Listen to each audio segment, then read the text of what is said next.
पेशे खिदमत है सादत हसन मंटो की कहानी ठंडा गोश्त।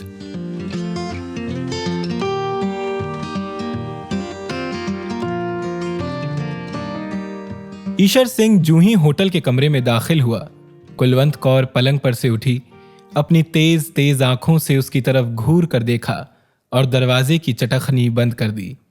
रात के 12 बज चुके थे। शहर का मुज़ाफ़ात एक अजीब पुरअसरार खामोशी में गर्क था। कुलवंत कौर पलंग पर आलती पालती मारकर बैठ गई। ईशर सिंह, जो गालिबन अपने परागंदा ख्यालात के उलझे हुए धागे खोल रहा, हाथ में कृपान लिए एक कोने में खड़ा था। चंद लम्हात इसी तरह खामोशी में गुजर गए। कुलवंत कौर को थोड़ी देर के बाद अपना आसन पसंद ना आया और वो दोनों टांगे पलंग से नीचे लटकाकर हिलाने लगी। ईशर सिंह फिर भी कुछ ना बोला। कुलवंत कौर भरे भरे हाथ पैरों वाली औरत थी। चौड़े चकले कूल्हे, थल थल करने वाले गोश्त से भरपूर कुछ बहुत ही ज्यादा ऊपर को उठा हुआ सीना, तेज आंखें, बालाई होंठ पर बालों का सुरमई गुबार, ठोड़ी की साख्त से पता चलता था कि बड़े धड़ल्ले की औरत है। ईशर सिंह गो सर नेवड़ाए एक कोने में चुपचाप खड़ा था। सर पर उसकी कसकर बंधी हुई पगड़ी ढीली हो रही थी। उसके हाथ जो कृपान थामे हुए थे, थोड़े थोड़े लर्जा थे, मगर उसके कदो कामत और खद्दो खाल से पता चलता था कि कुलवंत कौर जैसी औरत के लिए मौजू तरीन मर्द है। चंद और लम्हात बस इसी तरह खामोशी से गुजर गए।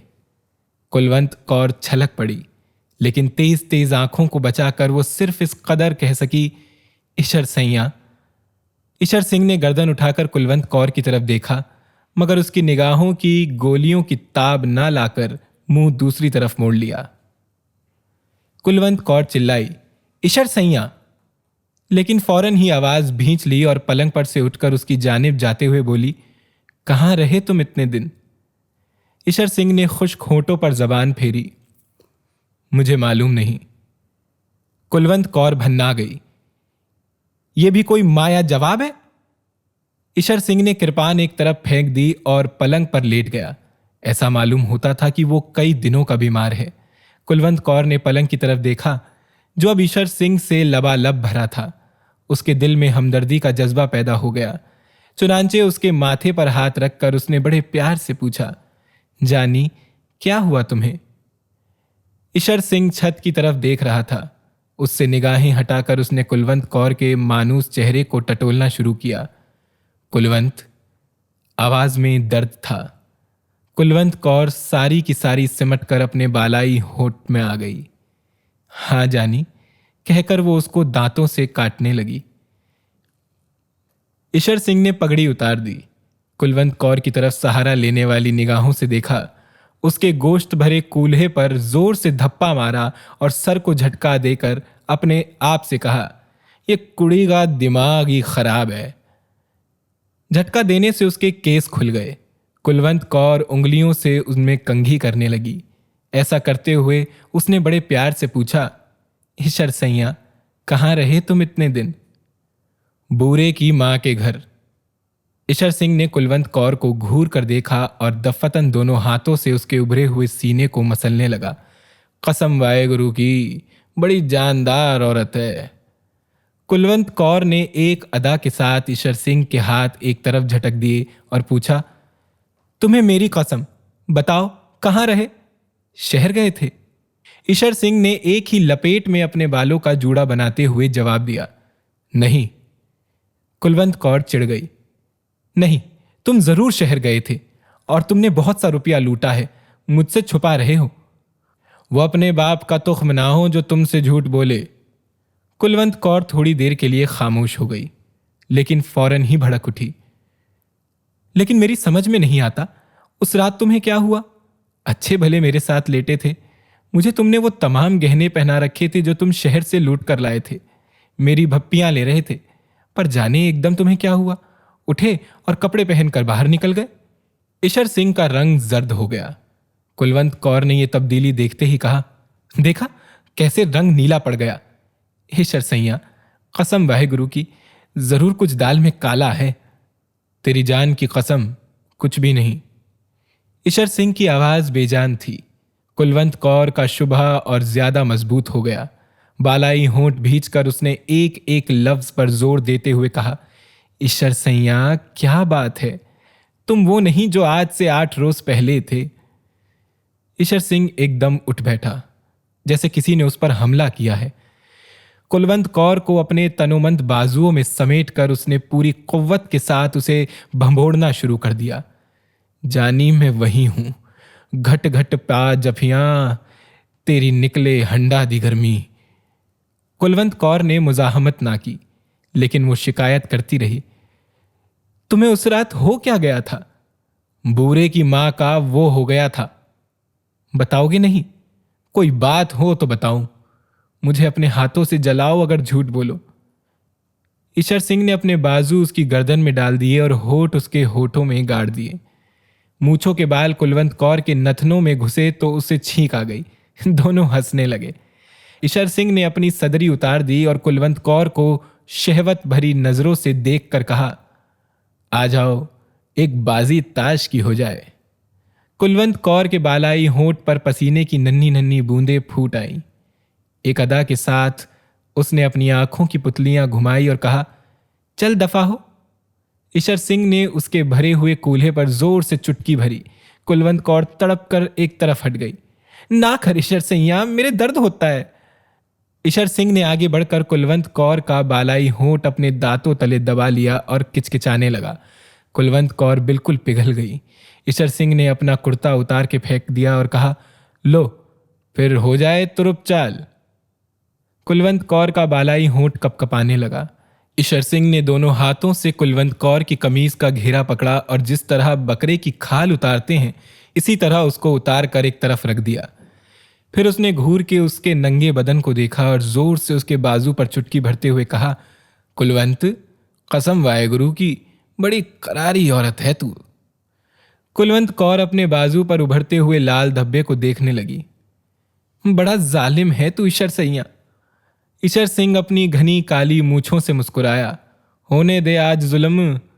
और ये कहकर उसने मजीद जुल्म ढोने शुरू किए। कुलवंत कौर का बालाई होंठ दांतों तले किचकिचाया, कान की लवों को काटा, उभरे हुए सीने को भंभोड़ा, उभरे हुए कूल्हों पर आवाज पैदा करने वाले चाटे मारे, गालों के मुंह भर भर के बोसे लिए, चूस चूस कर उसका सारा सीना थूकों से लथेड़ दिया। कुलवंत कौर तेज आंच पर चढ़ी हुई हांडी की तरह उबलने लगी, लेकिन ईश्वर सिंह उन तमाम हीलों के बावजूद खुद में हरारत पैदा ना कर सका।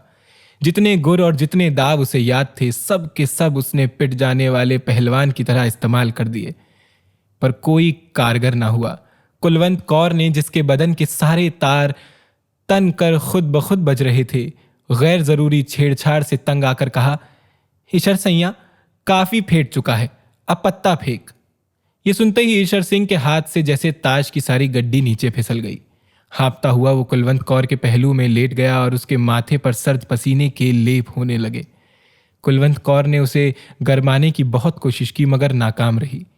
अब तक सब कुछ मुंह से कहे बगैर होता रहा था, लेकिन जब कुलवंत कौर के मुंतजिर बाअमल आजा को सख्त नाउमीदी हुई तो वो झल्ला कर पलंग से नीचे उतर गई। सामने खूंटी पर चादर पड़ी थी, उसको उतारकर उसने जल्दी जल्दी ओढ़कर और नथुने फुलाकर बिफरे हुए लहजे में कहा, ईश्वर सैया, वो कौन हरामजादी है जिसके पास तू इतने दिन रहकर आया है, जिसने तुझे निचोड़ डाला है?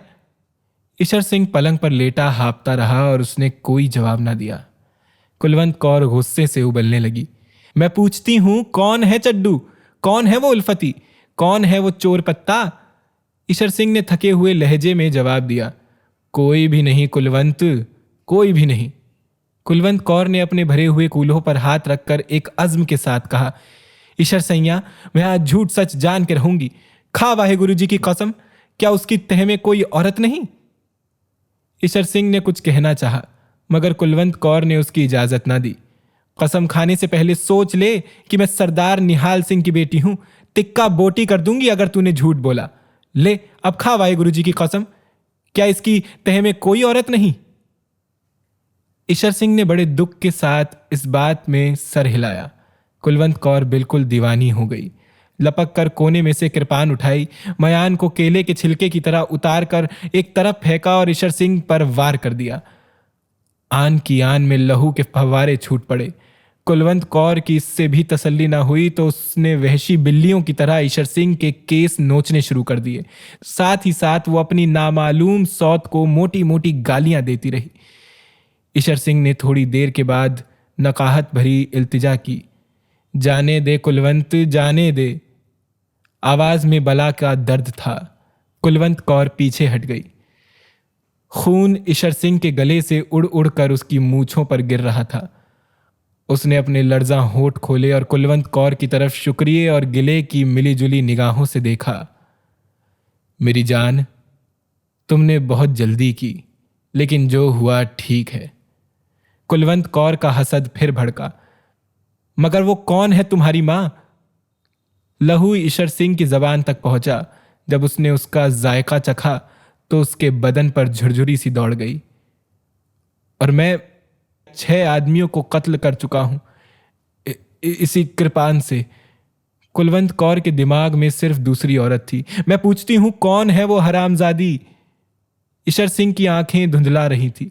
एक हल्की सी चमक उनमें पैदा हुई और उसने कुलवंत कौर से कहा, गाली ना दे उस भड़वी को। कुलवंत चिल्लाई, मैं पूछती हूं वो है कौन? ईशर सिंह के गले में आवाज रूंध गई। बताता हूं। ये कहकर उसने अपनी गर्दन पर हाथ फेरा और उस पर अपना जीता जीता खून देखकर मुस्कुराया। इंसान माया भी एक अजीब चीज है। कुलवंत कौर उसके जवाब की मुंतजिर थी। ईशर सैया, तू मतलब की बात कर। ईशर सिंह की मुस्कुराहट उसकी लहू भरी मूछों में और ज्यादा फैल गई। मतलब ही की बात कर रहा हूं। गला चिरा है माया मेरा, अब धीरे धीरे ही सारी बात बताऊंगा। और जब वो बात बताने लगा तो उसके माथे पर ठंडे पसीने के लेप होने लगे। कुलवंत, मेरी जान, मैं तुम्हें नहीं बता सकता मेरे साथ क्या हुआ। इंसान कुड़िया भी एक अजीब चीज है। शहर में लूट मची तो सबकी तरह मैंने भी उसमें हिस्सा लिया। गहने पाते और रुपए पैसे जैसे भी हाथ लगे वो मैंने तुम्हें दे दिए। लेकिन एक बात तुम्हें ना बताई। ईशर सिंह ने घाव में दर्द महसूस किया और कराहने लगा।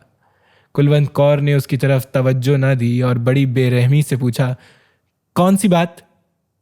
ईशर सिंह ने मूंछों पर जमते हुए लहू को फूंक के जरिए से उड़ाते हुए कहा, जिस मकान पर मैंने धावा बोला था 7 आदमी थे, 6 मैंने कत्ल कर दिए इसी कृपाण से जिसे तूने मुझे। छोड़ उसे। सुन, एक लड़की थी बहुत सुंदर, उसे उठा मैं अपने साथ ले आया। कुलवंत कौर खामोश सुनती रही। ईशर सिंह ने एक बार फिर फूंक मार के मूंछों पर से लहू उड़ाया। कुलवंत जानी, मैं तुमसे क्या कहूं, कितनी सुंदर थी। मैं उसे भी मार डालता पर मैंने कहा नहीं। ईशर सैया, कुलवंत कौर के तो हर रोज मजे लेता है, ये मेवा भी चख देख। कुलवंत कौर ने सिर्फ इस कदर कहा, और मैं उसे कंधे पर डाल कर चल दिया। रास्ते में क्या कह रहा था मैं? हाँ, रास्ते में नहर की पटड़ी के पास थोड़े की झाड़ियों तले मैंने उसे लिटा दिया। पहले सोचा कि फेंटूं, लेकिन फिर ख्याल आया कि नहीं। ये कहते कहते ईशर सिंह की जबान सूख गई।